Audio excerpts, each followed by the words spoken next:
이와 함께 또 한 가지 논란은 말맞추기를 하고 있는 당사자들이 과연 누구냐라는 점입니다. 김성태 전 회장, 이재명 대표 서로 모른다고 하는 말맞추기를 한 것인지 아니면 검찰과 한동훈 법무장관이 서로 사인을 보내면서 말맞추기를 하고 있는 것인지 그 쟁점이 좀 하나 있습니다. 김성태 전 회장 그리고 이재명 대표 서로 모른다고 했던 얘기를 다시 한번 들어보겠습니다.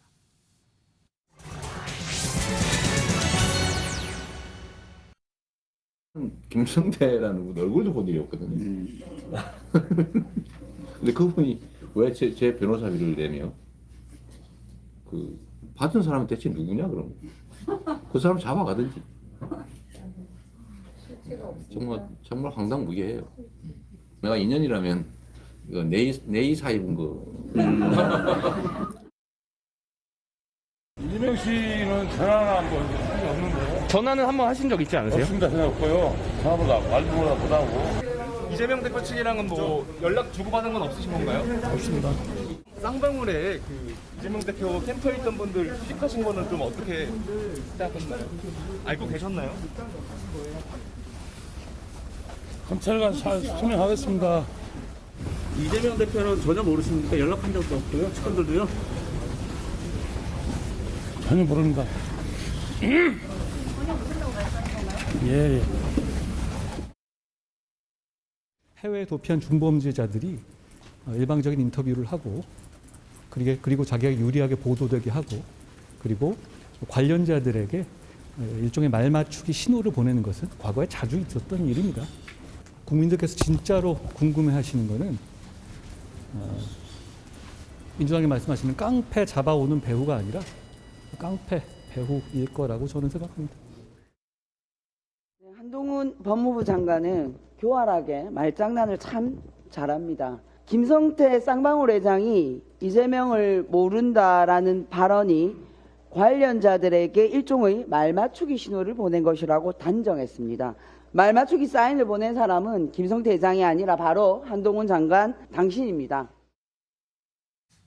예, 김성태 전 회장과 이재명 대표가 서로 모른다고 말맞추기를 하는 것인지 아니면 한동훈 법무장관이 수사 검사들과 수사팀장처럼 이렇게 말맞추기를 한 것인지 어느 쪽 논리가 더 설득력인지 아니면 둘 다 양쪽 모두 말맞추기를 하고 있는 것인지 궁금해집니다. 어떻게 보세요? 윤경호 위원께서는 지금 김성태 전 회장에 대한 검찰 조사가 어느 정도 마무리가 되고 구속영장 청구가 임박한 것으로 알려지고 있는데 이재명 대표와 잘 아는 관계인지에 대해서 검찰이 확고한 증거를 확보했다는 얘기는 아직 전해지지 않고 있습니다.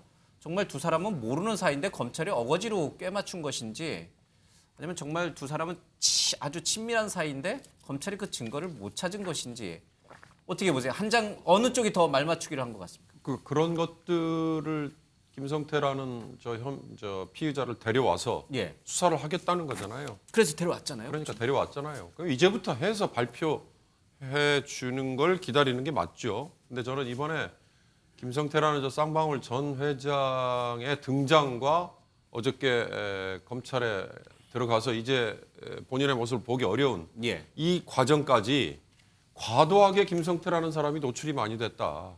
특히 지난주에 우리 이 시간에 신지호 전 의원이 예리한 점을 지적하셨잖아요. 태국 경찰에 잡힌 게 아니라 태국 이민국에 잡혔기 때문에 어떠한 선택도 할 수 있다 그랬어요. 근데 본인이 그냥 들어오겠다고 했어요. 그거에는 본인의 재산 또는 형량 뭔가 지켜야 될 것 때문에 검찰과 어찌됐든 딜을 하는 거예요. 거래를 하는 거예요. 이제 협조를 하겠다. 뭐를 유리하도록 협조를 할 것이냐. 예. 이거는 앞으로 이제 결과에 의해서 나오겠죠. 자, 태국 이민국에 의해서 억류가 돼 있는 상황에서 우리 매체와 연결이 됐다.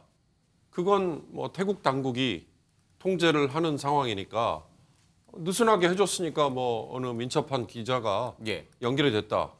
그걸 음모론적으로 저는 볼 일은 아니라고 봐요. 그런데 말맞추기 시도로 볼 일은 아니다 이런 뜻이군요. 그런데 네. 그러니까 한동훈 장관이 한 얘기가 그런 거 아니에요. 특정 언론이라는 게 KBS하고 예. 아주 구체적으로 인터뷰를 했던데 그걸 그렇게 짜맞추기라고 볼 일인가? 그러면 굉장히 사실은 KBS의 취재에 대해서 모욕적인 얘기예요. 그건. 그런데 저는 문제를 제기하고 싶은 건 뭐냐면 자, 우리 국적기에 타는 순간부터는 우리 검찰 수사관들이 이미 체포를 하고 예. 구속 상태나 마찬가지라고 했거든요. 그런데 인천공항에 도착해서 지금 나오는 저 장면. 예. 옆에 버젓이 수사관들 예. 둘이가 따라가는데도 저렇게 함부로 다 얘기하도록 왜 방치했죠? 저는 저 대목에서 김성태라는 인물이 언론에 자꾸 노출이 되는 걸로 인해서 뭔가 얻는 게 더 있는 것 같다. 검찰로서는 검찰로서는 그런 점에서 예. 검찰이 너무 정말 이런 거 볼 때마다 본말이 항상 뒤바뀌는 측면이 좀 있다는 걸 좀 지적을 하고 싶습니다. 알겠습니다. 어쨌든 이 김성태 전 회장과 이재명 대표가 언론을 통해서 미리 말맞추기를 하고 있다 이렇게 볼 일은 아니라고 지금 보시는 거네요, 그렇죠?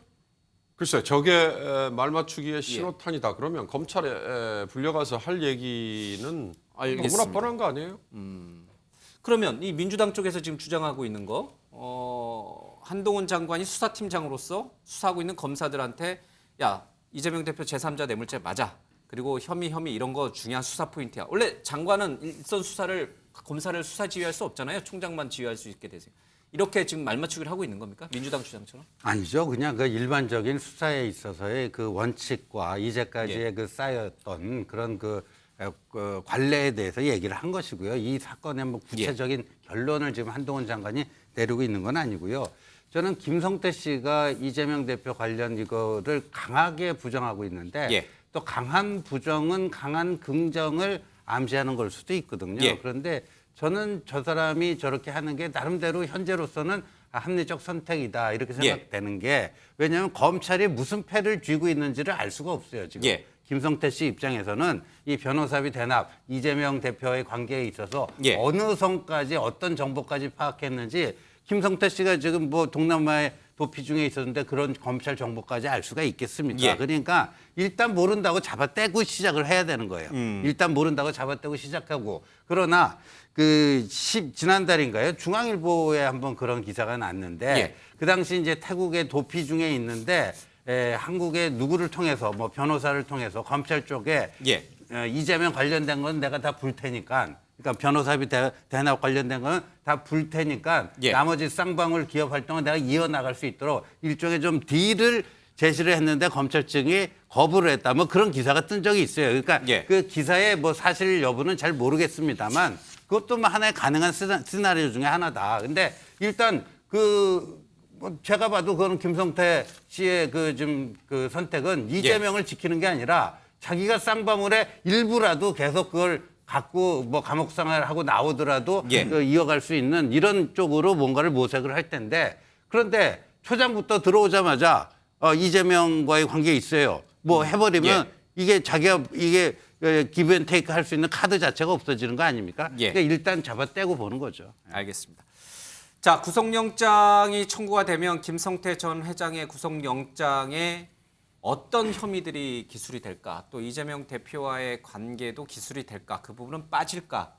뭐 여러 가지 이제 사항들을 좀 저희들이 파악할 수 있어요. 그렇죠? 내일쯤에는 아마 저희가 그 부분을 좀 다룰 수 있지 않을까 싶습니다.